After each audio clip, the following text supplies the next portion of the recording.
All right, welcome kings and queens. I am Queen Sheba. I cover a variety of hot topics specific to reality television. Most importantly, I hone in on the behavioral and psychological traits of the Black experience. Before I start, just a friendly reminder to click that like.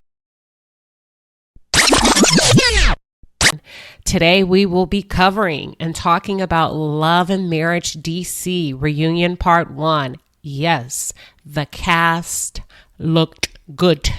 Everybody looked good. Carlos King looked good. I love the colors the women were wearing. The men looked really nice in their suits.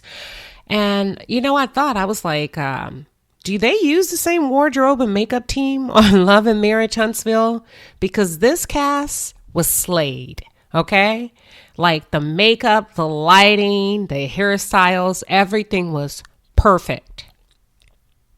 Child, clearly it's the cast versus Winter Williams on this one, because that's very much what it is. I want to be objective in my commentary, but I don't like that gang up mentality. It's an easy way out. It's deflective, and you use it to not have to talk about your own shit.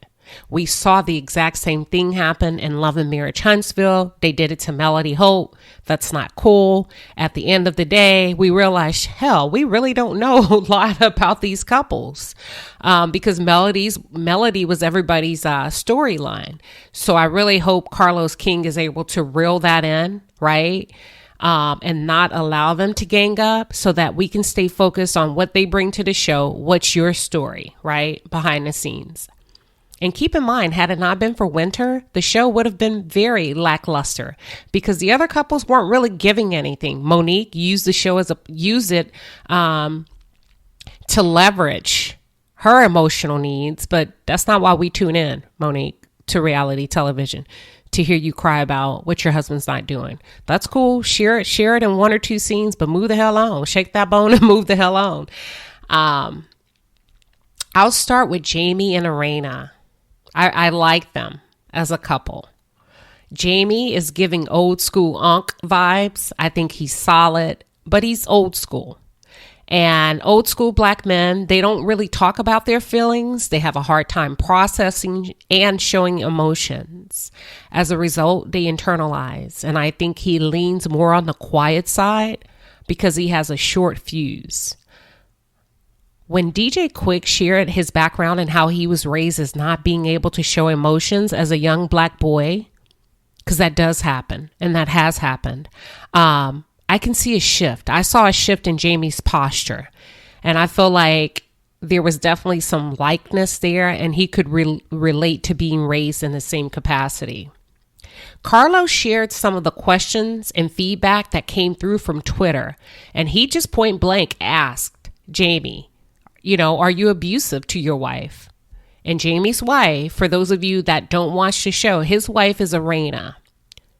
And Jamie said no, that he's not abusive towards his wife.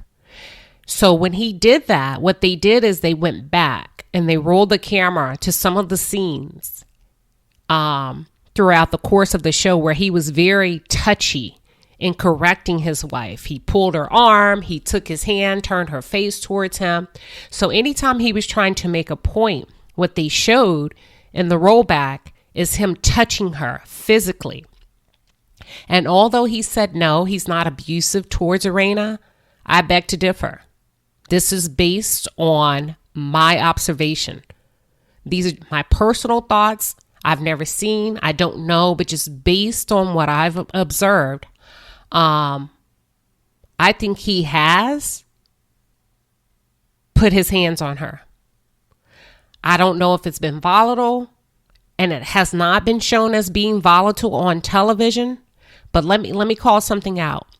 You don't just grab your wife's face on national TV if you don't touch her like that behind the scenes. People don't do shit that they don't do. You don't pull your wife's arm if you don't put your hands on her, right? You don't turn her face towards yours, like, listen to me when I'm talking to you, unless you behave like that in some capacity when the camera isn't around. I think there may have been a time he's either either put his hands on her or come really close to it. And they may have worked through that, right? That's probably not a factor in today's world, but I do believe once upon a time it may have been. Hell, Jamie even stated when he was out running the streets and not coming home, not answering his phone, and his wife thought he was cheating. So guess what she did? Arena went and got her some attention from other men. She was texting, messaging other men. And Jamie said from his own mouth that he spazzed out and he was willing to go to jail. Now, where I'm from, when folks say that they're willing to go to jail, that means taking somebody's life, or I'm going to hurt you real bad. So, I don't know. But I want to say this. Listen, men, listen carefully. You've got to find a way to decompress and let those feelings, those thoughts and emotions out verbally. Most men use intimacy as an escape, but that's not a healthy coping strategy. Stress kills.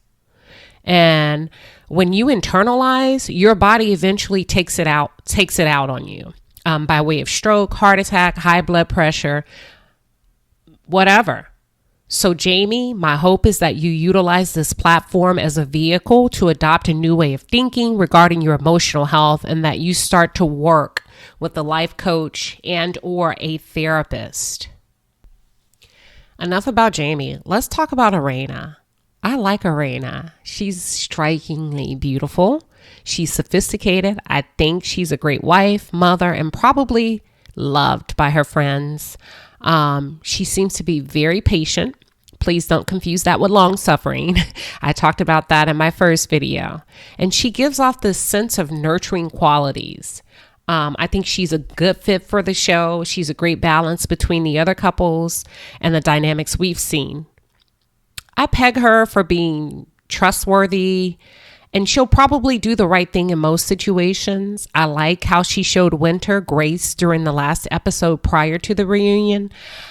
I do believe she was a pretty mess when she and Jamie got together many, many years ago. Beautiful face she brought to the table, but she didn't bring much else.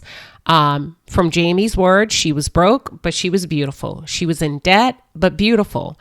And she even admitted that Jamie guided her along the path of being more responsible financially as a woman, which she accredits to her success today. And I don't think there's anything wrong with that, right? When we marry, we are helpmates to each other. So he helped her to elevate financially by changing her thinking and approaching her finances from a different perspective. So kudos to them. I do believe she's normalized Jamie's behavior, but you really can't expect him to show up differently, Arena, when he hasn't addressed the trauma that he's tucked deep down inside of himself. Overall, I love their dynamic as a couple.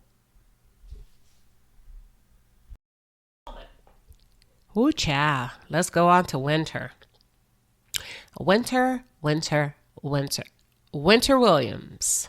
Okay, where do we start? Let's do positive before negative. That's often a practice that you use in a behavioral health setting, a mental health practice, where you offer positive before giving the negative. So I'm going to start with the positive. I like the spicy parts of Winter. I like her candidness. She's sharp. She has a great personality. It comes across well in most cases, in reality television. So she's enjoyable, right? But she's a dish that you only serve up to certain palates. What do I mean by that? I've watched her closely, and my mind changed about Winter after watching the reunion. Winter hides behind the cloth, and you church folks know what I mean. It's giving sneaky, low-key, messy church girl. In her church circles, she's probably the HBIC. But with this dynamic on Love and Marriage DC, there's a hierarchy, and she ain't that girl in this group. In this circle, she'll need a man. If they keep her on this show, Winter, you're going to have to come with a man, a very strong, successful man, a man with teeth, because Ashley said that you was messing around and you've been humping on somebody with no teeth.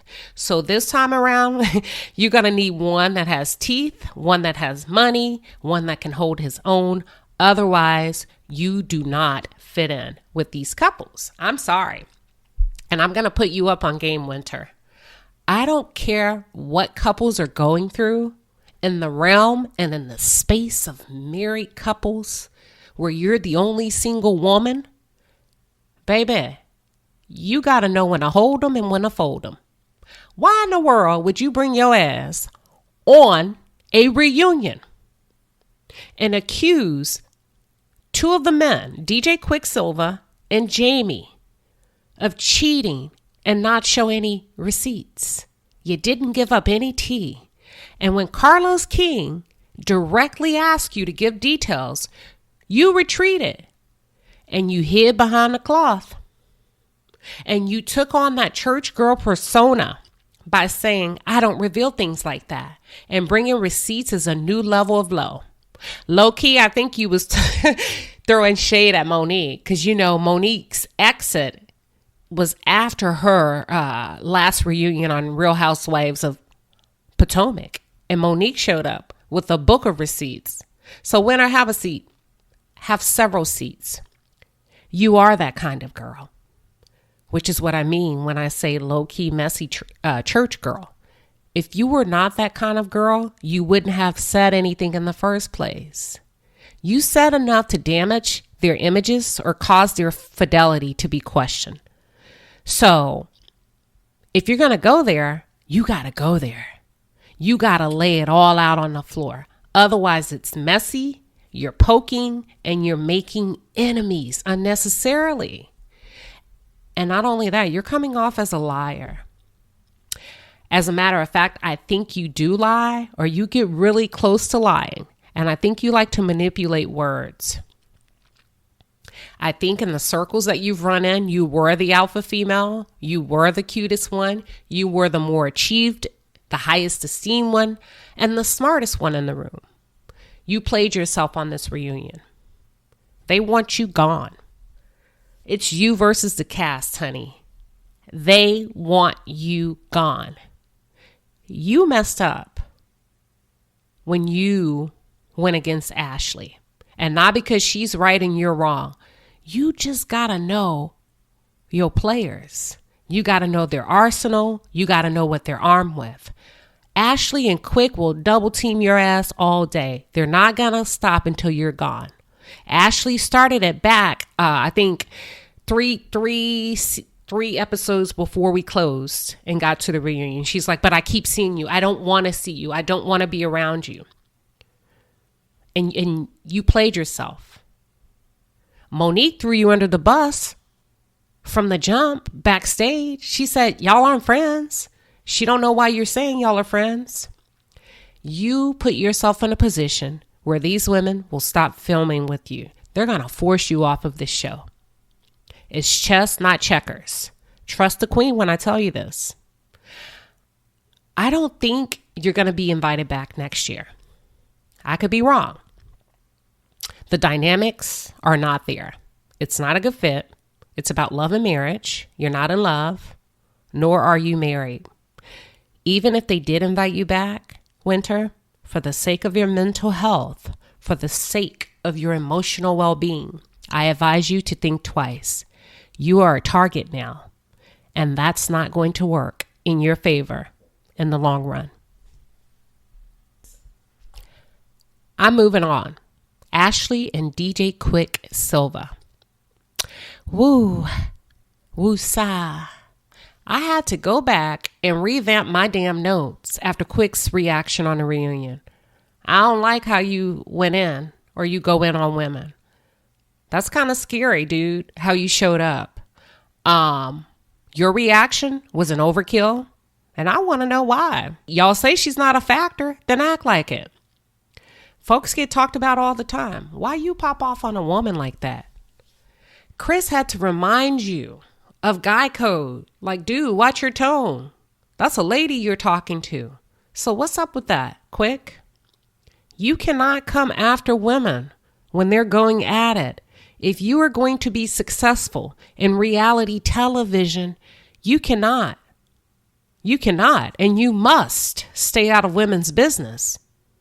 You must. It is a must. You got to sit back and hope your wife can handle her own. Otherwise, you are going to come off as a little fun-sized biatch. Now, Winter, you did bring this on yourself. That's why I say it's chess, not checkers, boo. Know your players. Arena will come after you and go toe-to-toe with you all day. Jamie's going to stay out of it. Monique will do the same. Chris is going to stay out of it. Ashley and Quick do not have that dynamic, Winter. They're going to tag team your ass. You are an exposed single woman. Be real careful how you come at these couples. Quick. Positive before negative. In the last episode at Ashley's book signing, he surprised her with a serenade from Tank. Very beautiful moment. He upgraded her ring. And I believe that Quick used that song to speak for him. It reminds me of this song I think that Jay-Z wrote. I got to make this song cry. I can't see tears coming from my eyes, so I got to make this song cry. Yeah, he made that song cry for him. All the things that he can't say and places in his heart that he's yet to go emotionally. I think he loves his wife. I think he put her through a lot of shit. I think he put a lot on her.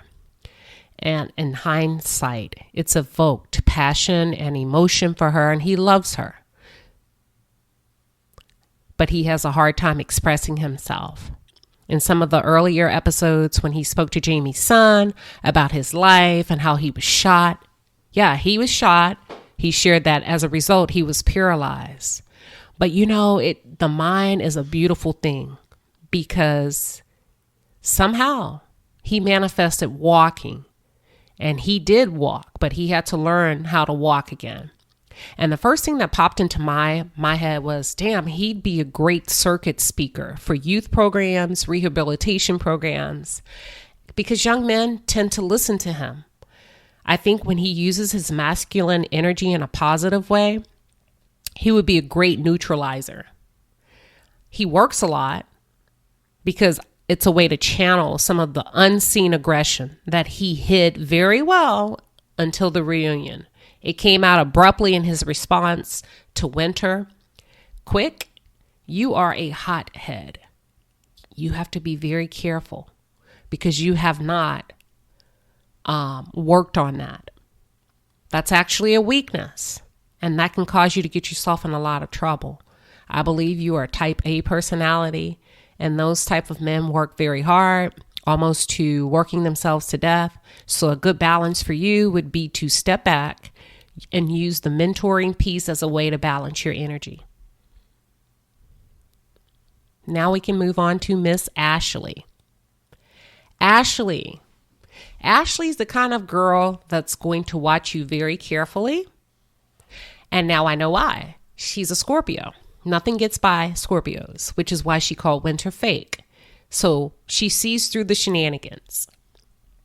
Ashley is not one to play with. And she can be, or probably is, really guarded with other women. She shared that she struggled with depression before. And the sad thing about that, y'all, Black women who have functional depression do not receive the love, the care, and the support that they need. Her husband, DJ Quick, did not give his wife what she needed in her depressive stage. As a matter of fact, he played a primary role in the cause of it. Go back and listen to it. It seemed like when she became depressed, the focus was all about him.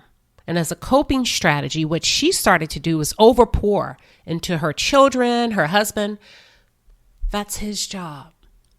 A man's job is to pour into his family, pour into his wife, pour into his community. You don't ride off the strength that comes from the back of your wife. She needs to ride off of your strength. Go back and watch and listen to my video on TD Jakes. It's a man's role. And when she needed you the most, Quick, you took your ass on the road to chase the limelight. If women, Black women particularly, Particularly if we can move, talk, cook, speak, then we're expected to go about business as usual. Nobody cares. We have to have an entire fucking mental health breakdown to get support. I believe Ashley's mental health has weaved its way into her persona. She has a very intense energy, and probably as a result, she's often misunderstood, which is why she said in the beginning of this show, she's not open to new friends. She's careful with allowing folks to get close to her, and she has hardcore boundaries that she set in place. Ladies, when we put up roadblocks like that, it takes us out of our natural, loving, feminine energy. And now we're shifting into that masculine energy. There needs to be a balance, Ashley. All right, let's get to the good part. The main couple, the lead couple, Monique and Chris. I learned something new today about Monique and Chris. I learned that Chris didn't want to get married. He said that he had watched other couples and seen very bad examples of marriage, so he never had a mindset around marriage. I also learned that Monique and Chris were not talking right before filming. Interesting. But you carried your ass on reality television anyway, okay? That's very interesting. Okay. Carlos came out the gate. The question is, did Monique use this show to set up an exit strategy from her marriage? I don't know that personally, but it was a very good question. But what I do know is what I heard. When Carlos asked the question, Chris said no. Chris answered first. So that tells you, subconsciously, he's in it to win it. He said no. Monique did not say no. She laughed first. And then she gave context on why she came on the show. But she never clarified to the audience that she did not want a divorce. If Monique comes back in season 2 with this same old storyline of not being happy in her marriage, I think we know what time it is. Chris, positive before negative. Let's jump in. Chris, I think he's a good guy. I can feel those vibes coming from him. His intentions, they seem to be very genuine, whole, and healthy. It's refreshing to see a Black man, a father, a husband, an athlete being highlighted in that manner. It's very, very lovely. I believe Chris worked very hard to achieve the level of success that he has attained. I do believe when he met Monique and married her, there may have been somewhat of a savior role or savior mentality. He probably looked at it like, I'm providing her access to a lifestyle she would not have achieved on her own. And even if Chris didn't look at it like this, let me tell you who did. His friends, his mom, his family, his relatives. And here's why. Anytime a Black woman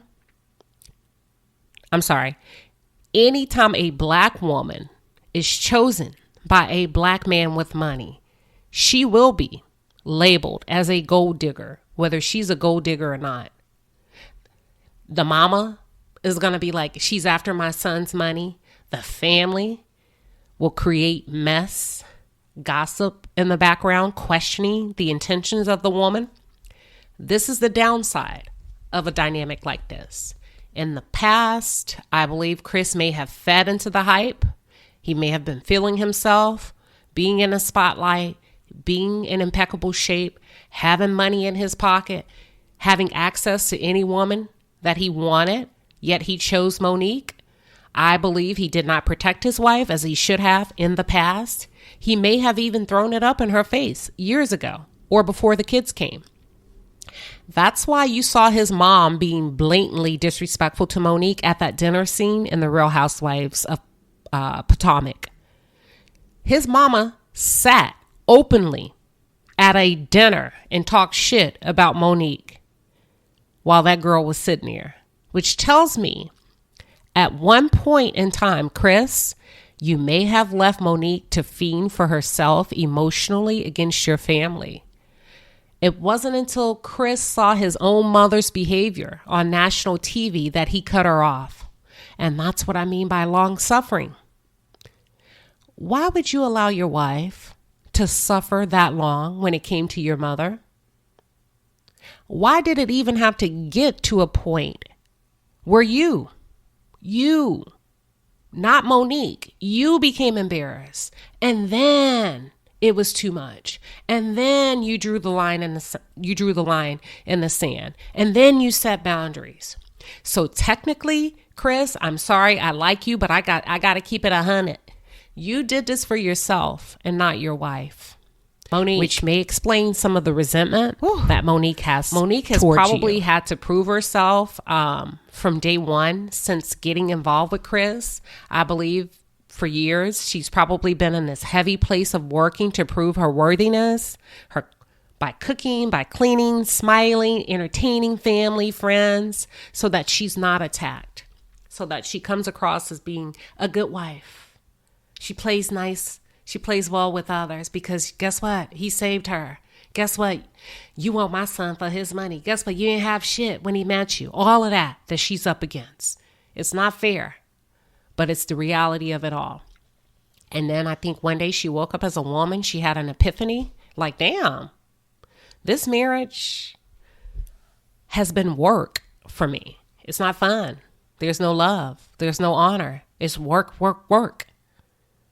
And I think on the outside looking in, it appeared to be a loving and a healthy marriage, but she was suffering. I think Monique thought a lot, and she probably came to the conclusion, everything I've done has been task-oriented, even with the kids, but how can I complain? I'm married to a millionaire. People aren't going to understand. So guess what? I'll suffer in silence, like many Black women tend to. We're expected to be strong. Right? We're expected to cook, clean, have sex, go work, come back, do all of that over and over again. And you bet not complain. If you happen to be one of the lucky ones to find a good man and a good man with money, it's almost like that old school mentality. Girl, that's a good job. Don't leave that job. That's a good job. No. Y'all expect people to suffer in silence, and she was suffering. I don't think Monique had the opportunity to enjoy that marriage, that life, those kids, and all that comes with being married to a professional athlete.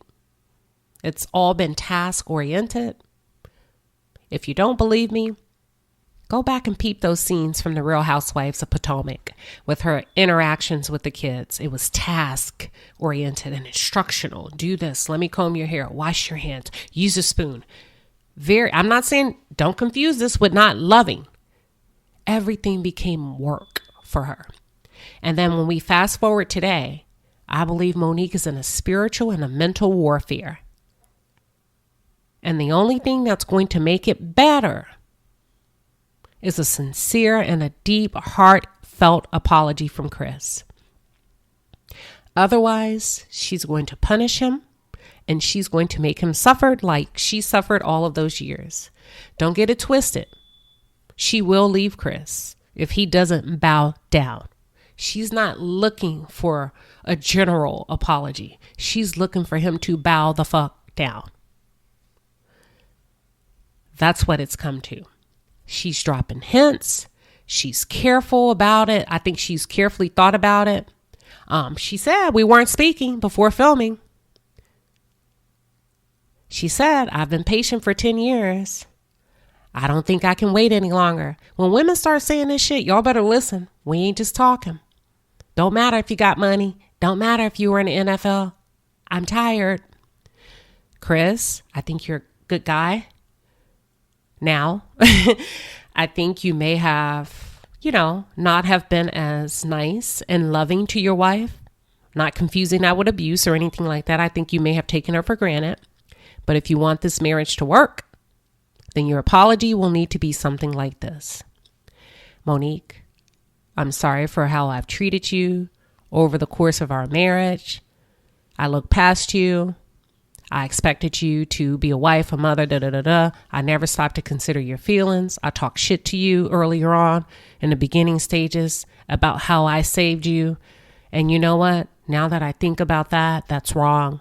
Blah, blah, blah. Please forgive me. You matter to me. How can I support you? Boom. That's all I have today. Thank you for tuning in.